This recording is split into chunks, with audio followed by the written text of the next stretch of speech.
It seems like people have nothing but good things to say about the Astrobot game that just came out the other day as a PlayStation 5 exclusive, and rightfully so because it's a game that looks very fun.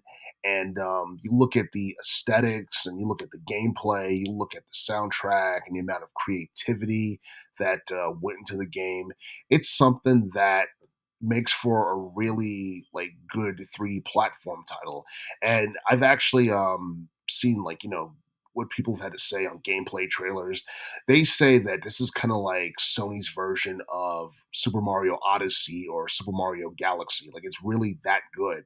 And I feel like Astrobot for the most part is, I don't know. I feel like Astrobot has the potential to be a larger than life character to a point where he can be a mascot for Sony, because you look at like Sony and like some of the popular names that has appeared on Sony PlayStation in like the platform genre role. You look at Crash Bandicoot, Spyro the Dragon, Jack and Dexter, all those names. A lot of people feel like those could have been like potential names um, for Sony in terms of like being a mascot or what have you.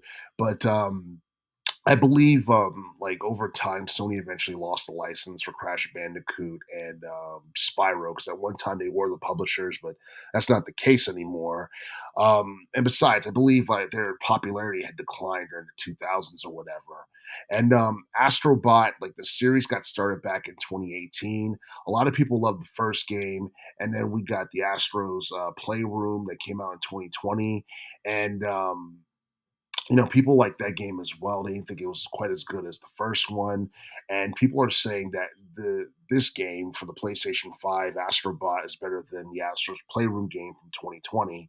And like this game, for the most part, is one that has the potential to, I guess, be one of the best selling, I guess, video games for the PlayStation 5. And in terms of like sales, we have no idea like how much Astrobot is sold just yet because the game just came out. But I'd like to see where this game would be in terms of sales about a year from now. And I do feel that like a game like this is something that has been missing from Sony from quite some time, because you look at like a lot of Sony's most popular games over the teens decade, it's mainly been like video game that's either like rated T or rated M, and pretty much they're like the same thing but different, whether they're action RPGs or action adventures, and they're cool if like done right. But Astrobot, for the most part, is an E-rated game, and it's something that both kids and adults can enjoy for the most part. And I feel like that's something that could work to Sony's advantage, considering the fact that Microsoft is likely to, drop out of the console wars in the future. And if that is the case, that means that Sony's main competitor will be Nintendo. And, Nintendo, for the most part, they specialize in making games that's similar to Astrobot in relation to the Mario series, because Nintendo's been doing this for decades now. And I think that's the thing that's been keeping Nintendo afloat for the most part, is having like larger than life names like Super Mario or Link from the Zelda series, and just having a game where everything is built around them.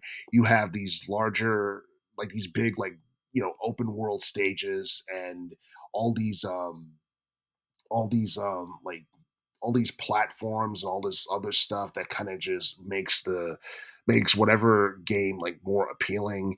And I feel like that's something that Sony, for the most part, has decided to implement in some of their video games, and we see it here with Astrobot for the most part. And and I'm not exactly sure whether or not Astrobot would be able to rival, Mario in terms of popularity, because I feel like Mario's way too popular at this point. And when it comes down to the platform genre of gaming, Mario's damn near untouchable, because I feel like the movie that came out this past year, Super Mario Brothers movie in 2023, pretty much, took the franchise to a new level in terms of popularity. And I think it's at a point where Mario could, could become even more popular in television, and he can make it in box office and in the movies and all that. But Astrobot is still kind of new, and I don't think Astrobot is necessarily ready for a film adaptation or a television series or an animated series right now. But I do feel that Astrobot is good enough to a point um where it could be like one of the biggest platform like franchises in gaming right now, because you look at video games for the past couple of years, like some of the best like video games, like especially like during the mid to late teens, if they weren't on the PlayStation 4 and they weren't along the lines of God of War or Horizon Zero Dawn or what have you, then pretty much they were just indie games, and the indie games are pretty much like it focuses more on retro like based gameplay from the 16-bit era or whatever, and basically it's about nostalgia and appeal. I feel like with Astrobot it kind of does the same thing but different. It does it like with 3D gameplay, because there's a lot of callbacks in Astrobot, and there's like a lot of like references in the game to a point where like long time old school like Sony fans like can really appreciate it, get the reference, and you can see like how much like dedication and creativity was like put in the game. And there's also like cameos from certain characters that appeared in popular PlayStation games like in God of War and Ratchet and Clank Ape Escape, stuff like that. And I do feel like those are things that adds depth to the Astrobot game that came out the other day, and it's something that I do feel is going to contribute to this game eventually developing a cult following a little bit, later down the line. But as far as the sales are concerned, it's a little too early to predict how well it does. But a lot of people feel like Astrobot is something that Sony has been missing in terms of gameplay, in terms of, I guess, having a fun gameplay experience, in terms of appealing to the masses. Without particularly catering to either children or young adults or anything like that, and I don't know, like there are some people who are more um, they're more like prone and more geared towards liking, violence and blood and gore and all that stuff. But at this point, it feels like it's way too repetitive. And there's just so many developers trying to copy the next one.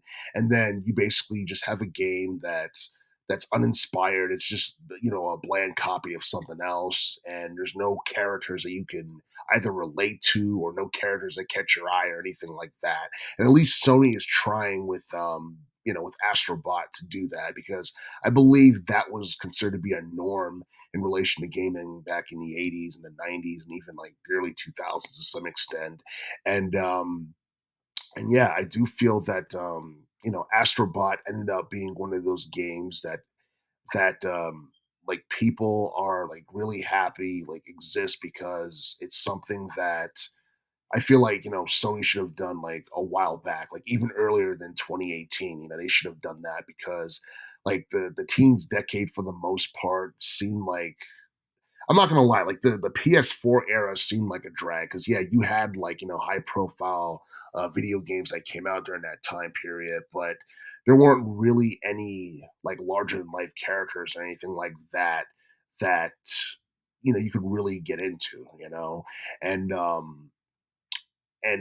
I do feel that Astrobot for the most part is something that could eventually like help Sony earn a ton of revenue over the next couple of years or so.